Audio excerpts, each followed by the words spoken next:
komentirate izide naših evropskih volitev?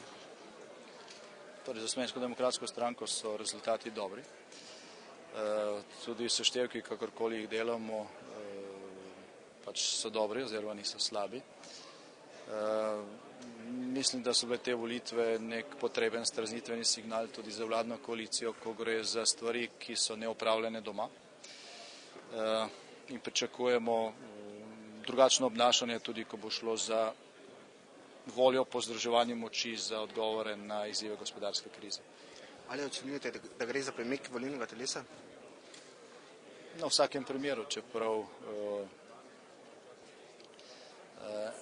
se zavedamo dejstva, da so bile to volitve v Evropski parlament, tudi jutri bo ista vlada, ista večina v državnem zboru.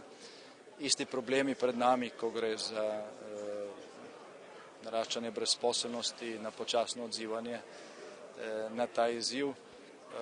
Bo pa klima drugačna, mislim, da bo več pripravljenosti na sodelovanje.